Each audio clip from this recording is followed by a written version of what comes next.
শ্রীধর এডুকেশনের পক্ষ থেকে সকলকে স্বাগত। আজ আমরা চলে এসেছি ডাব্লিউবি টেট ইংলিশের 11 নম্বর ক্লাস নিয়ে।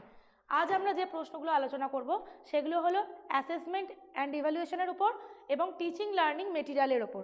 তাহলে চলো দেরি না করে ক্লাসটা শুরু করা যাক।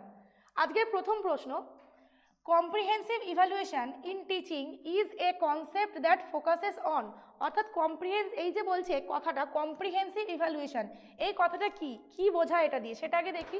দেখো বলছে continuous and comprehensive evaluation is a system which was introduced by CBSE, অর্থাৎ সিবিএসই যে বোর্ড, সেই বোর্ডের দ্বারা এটা প্রথম introduced হয়েছিল in India to assess all aspects of students development on a continuous basis throughout the year। অর্থাৎ কোনো একটা স্টুডেন্টসের হোলিস্টিক ডেভেলপমেন্ট, তার কগনিটিভ ডেভেলপমেন্ট হোক বা দেখো এখানে পরিষ্কার করে বলা রয়েছে যে তার স্কলাস্টিক এবং স্কলাস্টিক দুরকম সাবজেক্টের ওপরই কিন্তু তার ডেভেলপমেন্ট কতটা হয়েছে সেটা বিচার করা হয় এই ইভ্যালুয়েশনের মাধ্যমে। তাহলে এখানে প্রশ্ন কি বলছে, কোনটার উপর ফোকাস করে? The cognitive capacities of the learner, the non cognitive abilities of the learner, the psychomotor abilities, নাকি the entire range of learners experiences in the context of school environment. তাহলে আমি যে কথাটা বললাম হোলিস্টিক ডেভেলপমেন্ট অর্থাৎ সার্বিক development, তার মানে কোনটা উত্তর হবে? Option number 4। পরের প্রশ্ন দেখি। পরের প্রশ্ন বলছে which one of the following is not an objective of CCE, অর্থাৎ আগের যে প্রশ্ন পড়লাম আমরা একই চ্যাপ্টারের প্রশ্ন বলছে, কি বলছে দেখো, to develop cognitive psychomotor and affective skill, to emphasis memorisation, to maintain desired standard of performance, নাকি to make teaching and learning a child centred activity. এখানে দেখো বলেছে নট কথাটা আছে, তাহলে সিসি অবশ্যই চাইল্ড সেন্টার্ড অ্যাক্টিভিটিতে পরিণত করতে আমাদের সাহায্য করে। আর কি, এই যে পারফরমেন্সের স্ট্যান্ডার্ড বজায় রাখতে সাহায্য করে, এটাও সিসির কাজ। একটু আগে বললাম কগনিটিভ সাইকোমোটর আর এফেক্টিভ স্কিল ডেভেলপমেন্টেও সাহায্য করে আমাদের কি, এই কন্টিনিউয়াস অ্যান্ড কম্প্রিহেন্সিভ ইভ্যালুয়েশন। তাহলে এখানে কোনটা উত্তর হচ্ছে না? এই যে মেমোরাইজেশনের ওপর এমফাসিস দেওয়া অর্থাৎ মুখস্থ বিদ্যা, রোড লার্নিং যেটা, এটাই কিন্তু সিসি কোনো রকম জোর দেয় না। তাহলে এই প্রশ্নের উত্তর হবে অপশান নাম্বার 2। পরের প্রশ্ন দেখি। পরের প্রশ্ন বলছে anecdotal records prove very helpful in. প্রথমে দেখি অ্যানেকডোটাল রেকর্ডসটা কী জিনিস, এটা কেন কাজে লাগে। দেখো anecdotal record is a record of conduct, thinking, skills, অর্থাৎ কি চিন্তা ভাবনা করছে, কেমন আচার ব্যবহার করছে, তাদের দক্ষতা কেমন বা ক্যাপাবিলিটিস, তারা কি কি করতে সমর্থ, যেটা কাদের, একটা স্টুডেন্টের কি বুঝতে সাহায্য করে। দেখো personality and prove very helpful in understanding child's behaviour in diverse situations, অর্থাৎ বিভিন্ন পরিস্থিতিতে একজন লার্নার কিভাবে বিহেভ করছে সেটা কিন্তু আমাদের বুঝতে সাহায্য করে এই অ্যানেকডোটাল রেকর্ড, যার মাধ্যমে কি কি রেকর্ড হয়, স্টুডেন্টের কন্ডাক্ট, থিঙ্কিং, স্কিল আর ক্যাপাবিলিটি। তাহলে এই প্রশ্নের উত্তর কি হবে? দেখো অ্যানেকডোটাল রেকর্ড কিসে হেল্প করে? Understanding child's home environment, peer pressure on the child, understanding child's behavior in diverse situation, নাকি to understand child's parents behaviour. তাহলে কোনটা হবে? ডাইভার্স সিচুয়েশানে চাইল্ডের বিহেভিয়ার কি হচ্ছে সেইটা বুঝতে সাহায্য করে আমাদের অ্যানেকডোটাল রেকর্ডস। পরের প্রশ্ন দেখি। পরের প্রশ্ন বলছে evaluation of listening skills can not be done through, can not উল্লেখ করা আছে, অর্থাৎ আমরা লিসেনিং স্কিলটা কিভাবে জাজ করতে পারবো না, কোনটার মাধ্যমে পারবো না। ফার্স্ট অপশন বলছে দেখো ability to understand the vocabulary, অর্থাৎ কোনো ভোকাবুলারি সে বুঝতে পারছে কি না। Ability to recognise English speech sound বুঝতে পারছে কি না। Ability to read the text aloud, কোনো টেক্সট জোরে পড়তে পারছে কি না, নাকি draw meaning from what he or she hears, যেটা শুনছে তার অর্থ করতে পারছে কি না। তাহলে দেখো আমরা এখানে দেখছি 1, 3, 4 এই তিনটেই কিন্তু আমাদের শুনছি ঠিকঠাক শুনছি কিনা সেইটা বিচার করতে কাজে লাগে। কিন্তু এই যে বলছে 1, 2, 4 আর এই যে বলছে জোরে টেক্সট পড়া মানে তো আমার রিডিং কোয়ালিটিটা চেক করা হলো, পড়ার সাথে শোনার কি সম্পর্ক, অর্থাৎ আমি শুনছি না কিছু, আমি জাস্ট রিড করছি। রিডিং অ্যালাউড মিনস আমি রিড করছি। তাহলে কোনটা লিসেনিং স্কিলের সঙ্গে সংযুক্ত নয়? Option number 3, ability to read the text allowed. পরের প্রশ্ন দেখি। Which of the following is not formative assessment, নিচের মধ্যে কোনটা ফর্মেটিভ অ্যাসেসমেন্টের মধ্যে সঙ্গে সংযুক্ত নয়? Oral testing, term and assessment, anecdotal records, নাকি পোর্টফোলিওস? এখানে দেখো এই oral testing, anecdotal records, portfolios এই তিনটেই কিন্তু ফর্মেটিভ অ্যাসেসমেন্টের টুলের মধ্যে পড়ে। কোনটা নয় সেটা হচ্ছে টার্ম এন্ড অ্যাসেসমেন্ট, যেটা একটা কিছুটা টাইম ধরে যে আমরা একটা লার্নিং গোল, যে লার্নিং অ্যাচিভমেন্ট যেটা আমরা করতে চাই, যে গোলটা, সেই গোলটা কতটা অ্যাচিভ হয়েছে সেইটা বিচার করা হয় এই টার্ম এন্ড অ্যাসেসমেন্টের মাধ্যমে। কিন্তু ফর্মেটিভ অ্যাসেসমেন্ট প্রসেস ওরিয়েন্টেড, অর্থাৎ যখন লার্নিং প্রসেস চলছে তখন এই অ্যাসেসমেন্টগুলো করা হয়, এন্ডে গিয়ে নয়। তাহলে উত্তর হবে অপশন নাম্বার 2। পরের প্রশ্ন দেখি, অ্যাসেসমেন্ট ইজ কি both process and product oriented, judgemental, product oriented নাকি প্রসেস ওরিয়েন্টেড? দেখো এখানে অ্যাসেসমেন্ট কি হবে, আমি আগেই বললাম ফর্মেটিভ অ্যাসেসমেন্টে কি বললাম, প্রসেস ওরিয়েন্টেড। আবার প্রোডাক্ট ওরিয়েন্টেডও কেন, এক্ষেত্রে দুটো জিনিসই দেখা হয়, যে তোমার প্রসেসে একটা লার্নারের ডেভেলপমেন্ট কতটা ঘটছে, যাতে তুমি প্রসেস চেঞ্জ করতে পারো, যে এইভাবে ডেভেলপমেন্ট ঠিকঠাক হচ্ছে না, তাহলে আমি অন্য প্রসেস ব্যবহার করব। আবার প্রোডাক্ট ওরিয়েন্টেডও কেন, তুমি বছরের শেষে গিয়ে এটাও বিচার করতে পারো তোমার যে লার্নিং গোল সেটা কতটা অ্যাটেন্ড হয়েছে। তাহলে এর উত্তর হবে option number A, both process and product oriented. পরের প্রশ্ন দেখো, আচ্ছা এখানে অ্যাসেসমেন্ট সম্পর্কে একটু বলা আছে, দেখে নি কি বলা আছে। আমি যেটা মুখে বললাম ওটাই, it is defined as a process of gauging or appraising the quality, value and the level of performance of an individual in academics. যেটা বললাম যে পারফরমেন্সের লেভেলটা এখানে মাপা হয়, যে সেই লার্নার কীভাবে তার পারফরমেন্সকে ডেভেলপ করছে বা কী হারে ডেভেলপ করছে, সেটাই অ্যাসেসমেন্টের মাধ্যমে দেখা হয়। পরের প্রশ্ন দেখো, two evaluate reading comprehension at class 3 level students may be asked two, অর্থাৎ একজন স্টুডেন্টের রিডিং কম্প্রিহেনশন এটাকে বোঝার জন্য স্টুডেন্টকে কী করতে বলা হবে? Retell a story in their own words or to summarise the main idea or the moral of the story, অর্থাৎ কোনো একটা স্টোরিকে পুনরায় বলতে বলা বা সেটাকে সামারি করে বলা। Take a short dictation of what they have read, তারা যেটা পড়েছে সেটার একটা ছোট ডিকটেশন তৈরি করা। Write a diary based on one of the characters, ক্যারেক্টারগুলোর মধ্যে যে কোনো একটা ক্যারেক্টারের উপর ডায়েরি লেখা। Use a set of identified vocabulary on their own, বা তারা নিজেই কিছু কয়েকটা ভোকাবুলারি তাদেরকে ইউজ করতে বলা।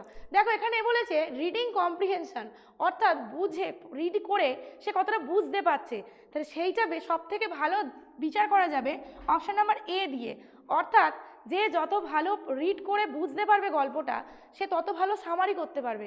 সামারি মানে কি, আমরা কোনো একটা লেখাকে 4 ভাগের 1 ভাগে নামিয়ে নিয়ে আসা, অর্থাৎ মূল বিষয়গুলোকে রাখা, যেগুলো দরকার নেই সেগুলোকে বাদ দেওয়া। তাহলে আমার একটা স্টোরিতে কোনটা মূল বিষয় কোনটা দরকার নেই সেটা বুঝবো কিভাবে? যে যত ভালো রিড করে বুঝতে পারবে সে কিন্তু তত ভালোই সামারিটা করতে পারবে। তাহলে এর উত্তর হলো অপশান নাম্বার 1। পরের প্রশ্ন দেখো, আবার কন্টিনিউয়াস অ্যান্ড কম্প্রিহেন্সিভ ইভ্যালুয়েশন থেকে। তো it should be adapted by all schools because, কেন প্রতিটা স্কুলে সিসিই আমাদের অ্যাডাপ্ট করা উচিত? দেখো, it is the latest development in the field of education, এটা এডুকেশন ফিল্ডে একটা লেটেস্ট ডেভেলপমেন্ট বলে। Traditional pen paper test do not assess and enhance all the attributes and abilities of the learner, অর্থাৎ traditional pen paper মোডে যে আমাদের পরীক্ষা হয়, অর্থাৎ কোশ্চেন আনসার লেখা, তার দ্বারা কি হয়, স্টুডেন্টের সব রকম অ্যাট্রিবিউট এবং এবিলিটিকে অ্যাসেস করা যায় না। It frees the learner from studies and hard work, লার্নারদের স্টাডি আর হার্ডওয়ার্ক থেকে মুক্তি দেয়। নাকি it affords teachers opportunities to test learners frequently, নাকি লার্নারদের খুব তাড়াতাড়ি মানে বহুবার, ফ্রিকোয়েন্টলি মিনস বারংবার লার্নারদের টেস্ট করতে সুযোগ দেয়। দেখো এখানে কিন্তু উত্তর হবে অবশ্যই option number 2। Traditional pen paper মেথডে কিন্তু আমরা স্টুডেন্টদের সার্বিক যে ডেভেলপমেন্ট সেটা ঠিকভাবে জাজ করতে পারি না, মাপতে পারি না। এই যে সমস্ত রকম অ্যাট্রিবিউট এবং এবিলিটি, এটাকে মাপ করার জন্য বা এটাকে পরিমাপ করার জন্য বা এটাকে বাড়ানোর জন্য, ডেভেলপ করার জন্য সিসি কিন্তু প্রয়োজন। পরের প্রশ্ন দেখি, the most effective tool to assess values and attitudes of learner is, কোনটা হবে? Anecdotal record, portfolio, unit test নাকি summative test? Unit test summative test মোটেই হবে না, এখানে উত্তর হবে পোর্টফোলিও। পোর্টফোলিও হচ্ছে এই প্রশ্নের উত্তর। পরের প্রশ্ন দেখি, examples of creative reading projects for assessment are, অর্থাৎ ক্রিয়েটিভ রিডিং এটা কিভাবে অ্যাসেস করবে, এর মধ্যে কোনটার দ্বারা? Reference work done in the library for more information on the theme, কোনো একটা কিছুর ওপর আরও ইনফরমেশন জোগাড় করার জন্য লাইব্রেরিতে গিয়ে বই জোগাড় করে পড়া। সাফারিং the internet for related information, information পাওয়ার জন্য ইন্টারনেটে ঘাঁটা, সার্চ করা। Dramatisation, role play and rewriting from different point of view, একটা কিছু পড়ে সেটাকে বিভিন্ন পয়েন্ট অফ ভিউ দিয়ে রিরাইট করা, নাকি রিডিং ফর মিনিং, মানে বোঝার জন্য পড়া। দেখো এখানে আমাদের উত্তর হবে অপশন নাম্বার 3, অর্থাৎ তুমি যদি ক্রিয়েটিভ রিডিং করো, তুমি পড়তে পড়তে যদি সেটাকে বুঝতেও পারো, তবেই তুমি সেটা রিরাইট করতে পারবে, তুমি সেই আইডিয়াটাকে নিয়ে আবার ইভ্যালুয়েট করে নতুন কিছু তাতে অ্যাড করতে পারবে, নিজের মতো করে সেটাকে এক্সপ্লেন করতে পারবে। কখন? যখন তোমার ক্রিয়েটিভ রিডিংটা ঠিকঠাক হবে, তুমি নিজে বুঝে পড়বে। তাহলে অপশন নাম্বার 3। পরের প্রশ্ন দেখো, which one of the following is an essential characteristic of a good text book in English? একটা ভালো টেক্সট বুক হতে গেলে তার এসেন্সিয়াল ক্যারেক্টারিস্টিক গুণটা কি হওয়া উচিত? The maximum number of textual exercises should be given to practice at the end of the lesson. লেসনের শেষে অনেক এক্সারসাইজ দিতে হবে। Every lesson should have a proper introduction at the beginning and a conclusion at the end. একটা introduction থাকতে হবে, একটা conclusion থাকতে হবে প্রতিটা লেসনের। It should be based on the guiding principles of curriculum and syllabus. নাকি no difficult word should be given. দেখো এখানে উত্তর কিন্তু হবে অপশন নাম্বার 2, প্রতিটা লেসনের একটা প্রপার ইন্ট্রোডাকশন আর প্রপার কনক্লুশন থাকতে হবে, যাতে স্টুডেন্টদের বোধগম্যতা আরও ক্লিয়ার হয়, স্টুডেন্টরা যাতে আরও ক্লিয়ারলি লেসনটা পুরোপুরি বুঝতে পারে। পরের প্রশ্ন দেখি, টিচিং লার্নিং মেটেরিয়াল, অর্থাৎ যেটাকে আমরা শর্টে বলি TLM, should be used by teacher as, কেন ইউজ করা উচিত টিচারদের দ্বারা? যেহেতু এটা খুব একটা এক্সপেন্সিভ নয়, এটা মোটিভেট করে লার্নারদের আরও পড়ার জন্য, নাকি prepare such material at home, বাড়িতে এরকম মেটেরিয়াল তৈরির জন্য, নাকি এটা সাপ্লিমেন্ট করে টিচিং লার্নিং প্রসেসকে, অর্থাৎ টিচিং লার্নিং প্রসেসে সাহায্য করে, নাকি prepare students mentally to sit in the class, নাকি স্টুডেন্টদের ক্লাসে বসে থাকতে মেন্টালি প্রস্তুত করে? দেখো এই প্রশ্নের উত্তর হবে option number 3, supplements teaching learning process. অর্থাৎ টিএলএম ধরো ফর এক্সাম্পল, তুমি জিওগ্রাফি পড়াতে গেছো ক্লাসে, তুমি নদী পড়াচ্ছ, তো তুমি মুখে বা বইটা পড়ে নদী যত ভালো বোঝাতে পারবে, তার থেকে একটা যদি ম্যাপ নিয়ে আসো যেটা নদীর বেস্ট করে ম্যাপটা তৈরি, তাহলে কিন্তু স্টুডেন্টরা বেশি ভালো সেটা বুঝতে পারবে। অর্থাৎ বইয়ের সাপ্লিমেন্ট হিসেবে কিন্তু ওখানে ওই ম্যাপটা কাজ করবে, যে ম্যাপটা দেখে ওরা সহজে বুঝতে পারবে। একটা অ্যাবস্ট্রাক্ট আইডিয়াকে যদি টিএলএম এর মাধ্যমে কংক্রিট করে তাদের সামনে নিয়ে আসো, সেটা বেশি দিন আমাদের মনেও থাকবে, ইন্টারেস্টিংও হবে ক্লাসটা। পরের প্রশ্ন, dictionary is a very important tool for learning a language, which of the following is least important about the use of dictionary? অর্থাৎ ডিকশনারিজ ইউজ করার জন্য এর নিচের মধ্যে কোনটা একেবারেই গুরুত্বপূর্ণ নয়? কোনটা? Looking the meaning of a word, কোনো একটা ওয়ার্ডের মানে খোঁজা, অবশ্যই ডিকশনারি আমরা মানেই খুঁজি। Check the passive voice of a word, একটা ওয়ার্ডের প্যাসিভ ভয়েস কী হবে এটা চেক করা। Check the parts of speech, হ্যাঁ পার্টস অফ স্পিচও ডিকশনারিতে দেওয়া থাকে। অর্থাৎ ধরো দেওয়া আছে অ্যাডভাইস কথাটা, অ্যাডভাইস কথাটা কি সেটা ব্র্যাকেটে দেখবে শর্টে লেখা থাকে যেটা নাউন, বা যদি এই অ্যাডভাইস দেওয়া থাকে তাহলে দেখবে ব্র্যাকেটে শর্টে লেখা থাকে যে এটা ভার্ব। আর কি? Check the spelling of a word, অবশ্যই ডিকশনারিতে তো স্পেলিং থাকবেই, তাহলে কোনটা পাবো না? সেটা হচ্ছে প্যাসিভ ভয়েসটা। তাহলে অপশন নাম্বার 2 হচ্ছে এই প্রশ্নের উত্তর। পরের প্রশ্ন দেখো, টাইপস অফ টেক্সট মিডিয়া, অর্থাৎ টেক্সট মিডিয়া কোনগুলোকে বলে? টেক্সট বুক তো হচ্ছে আমাদের কাছে একটা টিএলএম, টেক্সট মিডিয়া কোনগুলো? যেগুলোকে আমরা অনলাইনে রিড করছি সেগুলি হচ্ছে টেক্সট মিডিয়া, অর্থাৎ ডিজিটাল ই বুকস, ই জার্নালস, এইগুলো, অর্থাৎ ইন্টারনেটে আমরা যেগুলো পড়ছি সেগুলো হচ্ছে টেক্সট মিডিয়া। Option number 4। পরের প্রশ্ন দেখো, a good introduction to A text should be, অর্থাৎ একটা টেক্সট তুমি পড়াতে চলেছো, শুরু করবে, তাহলে ইন্ট্রোডাকশানটা সব থেকে ভালো কীভাবে হবে? Telling the students anything that they can find out for themself by reading the text, অর্থাৎ টেক্সটটা পড়ে তারা নিজেরা কী বুঝলো সেটাতে, নাকি a detailed explanation of the meaning of the text, টেক্সটের একটা ডিটেল এক্সপ্লেনেশন তোমরা আগে দিয়ে দিলে। Blocking the students active involvement by means of questioning, প্রশ্ন করে স্টুডেন্টদের অ্যাক্টিভ ইনভলভমেন্টকে জাগিয়ে তোলা, নাকি short and to the point, নাকি খুব ছোট করে টু দ্য পয়েন্ট কিছু কথা বলে টেক্সটে প্রবেশ করা। দেখো তুমি একটা টেক্সট পড়াতে চলেছো, যদি লেন্দি কোনো প্রসেস তুমি অবলম্বন করো, টেক্সট তোমার পড়ানো হবে না, ক্লাসের লিমিটেড টাইম শেষ হয়ে যাবে। অর্থাৎ টেক্সটের ইন্ট্রোডাকশান অবশ্যই হবে শর্ট আর টু দ্য পয়েন্ট, যাতে তুমি টেক্সটটাকে ভালোভাবে রিপ্রেজেন্ট করতে পারবে। অর্থাৎ একটা গল্পের টাইটেল আমাদের গল্পটা সম্পর্কে হিন্ট দেয়, সেরকমই একটা টেক্সট যখন পড়াতে শুরু করবে ছোট করে টু দ্য পয়েন্ট এমন একটা ইন্ট্রোডাকশান দেবে যাতে স্টুডেন্টদের ইন্টারেস্টও বাড়ে, প্লাস টেক্সট সম্পর্কে তাদের একটা সার্বিক ধারণাও হয়। পরের প্রশ্ন দেখো, use of the medium of motion pictures offers a or an experience for the student, অর্থাৎ মোশন পিকচার এটাকে আমরা মিডিয়াম হিসাবে ইউজ করে কি করতে পারি? এটা কি ধরনের এক্সপিরিয়েন্স? অ্যাবস্ট্রাক্ট, দেখো অ্যাবস্ট্রাক্ট নয় চোখে দেখছি, ইনডাইরেক্ট কী করে হবে, আমি তো দেখছি।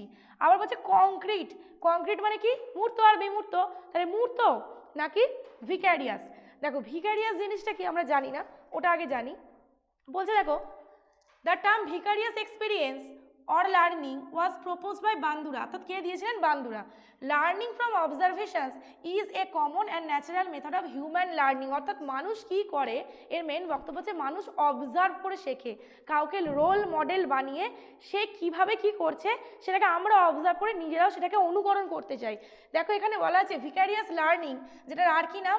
অবজারভেশনাল লার্নিং বা সোশ্যাল লার্নিং বা modelling, is a type of learning that occurs as a function of observing, retaining, replicating novel behaviors executed by others, অর্থাৎ অপরে যে বিহেভিয়ারটা করে সেই বিহেভিয়ারটা অবজার্ভ করা, ধরে রাখা, সেটাকে রেপ্লিকেট করা, সেরকম বিহেভিয়ার নিজে করা, এটাই হচ্ছে তোমার ভিক্যারিয়াস লার্নিং। তাহলে দেখো যখন তুমি মোশন পিকচার দেখছো, মোশন পিকচারের মাধ্যমে কিন্তু ভিক্যারিয়াস লার্নিং হচ্ছে, অর্থাৎ আমরা যেটা দেখছি সেটা আমরা কোনোভাবে নিজেরা করতে চেষ্টা করছি।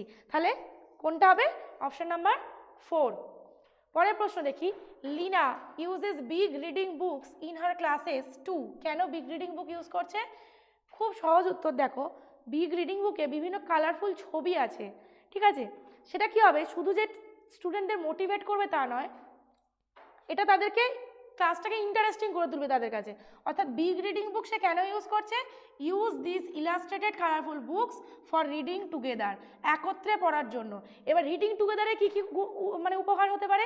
একত্রে পড়লে টিচারের প্রোনাউন্সিয়েশন, ইন্টোনেশন এইগুলো শুনে স্টুডেন্টও কিন্তু নিজেদের প্রোনাউন্সিয়েশন, ইন্টোনেশন এগুলোকে ইমপ্রুভ করতে পারবে, প্লাস স্টুডেন্টরা ক্লাসে অ্যাটেন্টিভও হবে, সকলের একটা অ্যাক্টিভ ইনভলভমেন্ট কিন্তু এখানে পাওয়া যাবে। তাহলে এই উপকারগুলো কিন্তু রিডিং টুগেদারের দ্বারা হতে পারে। এর উত্তর অপশন নাম্বার এ। পরের প্রশ্ন দেখো, teaching learning material should be selected according to, TLM আমরা কিভাবে সিলেক্ট করব? দেয়ার অ্যাভেলেবিলিটি ইন রেসপেক্টিভ এরিয়া, সেই এরিয়ায় কী পাওয়া যায় তার উপর ভিত্তি করে, দ্য অবজেক্টিভস অফ টিচিং, টিচিংয়ের অবজেক্টিভের উপর ভিত্তি করে, দেয়ার কস্ট, মূল্যের উপর ভিত্তি করে, নাকি নান অফ দ্য অ্যাবাভ। দেখো এই প্রশ্নের উত্তর অবশ্যই হবে অবজেক্টিভস অফ টিচিং, তুমি যেটা পড়াতে যাচ্ছ তাতে আমার দরকার কোন টিএলএমটা তার উপর ডিপেন্ড করে কিন্তু আমাদের টিএলএম চুজ করতে হবে। Option number 2। পরের প্রশ্ন, motivation is an important factor in language learning, for example in class 6 dash may be done, motivate করার জন্য কী করা যেতে পারে? মেমোরাইজেশন, বাকিটা পড়বই না, মেমোরাইজেশন কোনোদিন মোটিভেট করে না। Systematic analysis and use of structure, নাকি use of visual devices and game like exercises, নাকি use of mother tongue as a medium. দেখো মোটিভেট করার জন্য বিভিন্ন গেম লাইক অ্যাক্টিভিটিস অর্থাৎ কার্ডস ইউজ করা হয় বিভিন্ন যোগ বিয়োগ গুণ ভাগ ক্লাসে শেখানোর জন্য, কার্ড প্লেয়িং যেগুলো। তাহলে দেখো মোটিভেট করার জন্য ক্লাস 6-এর একটা স্টুডেন্টকে আমরা কিন্তু এই ভিজুয়াল ডিভাইস ইউজ করতে পারি, অর্থাৎ use of visual devices and game like exercises হবে এখানে উত্তর।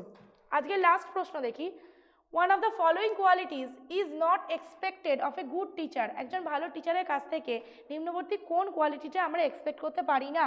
কমিউনিকেটিং ফ্রিলি উইথ স্টুডেন্টদের সাথে ফ্রিলি কমিউনিকেট করছে, teaching without using any audio visual aids, কোনো অডিও ভিজুয়াল সাহায্য ছাড়াই পড়াতে চলে গেছে, acquiring knowledge about students background, স্টুডেন্টের ব্যাকগ্রাউন্ড সম্পর্কে সে জ্ঞান আহরণ করছে, sharing warmth enthusiasm and caring, অর্থাৎ স্টুডেন্টের প্রতি তার একটা হার্দিক মনোভাব, অর্থাৎ স্টুডেন্টকে খুব কেয়ার করে পড়ায়। তাহলে একজন গুড টিচারের কাছ থেকে আমরা এক্সপেক্ট করতে পারি না কোনটা? যে এমন একজন টিচার যিনি কোনোরকম এই যে টিএলএমের ব্যবহার করেননি, সাহায্য নেননি, এটা কিন্তু এক্সপেক্ট করা যায় না, কারণ অডিও ভিজুয়াল এড কিন্তু একটা টিএলএমের মধ্যে পড়ে। তাহলে এই প্রশ্নের উত্তর হবে option number 2, teaching without using any audio visual aids. আজকের ক্লাসটা এই পর্যন্তই ছিল। ক্লাস কেমন লাগলো অবশ্যই কমেন্ট করে জানিও, যদি ভালো লাগে লাইক বাটনটা ক্লিক করে দিও, আর এরকম আরও ক্লাস পেতে গেলে আমাদের শ্রীধর এডুকেশন ইউটিউব চ্যানেলটা সাবস্ক্রাইব করে দিতে ভুলো না। ধন্যবাদ।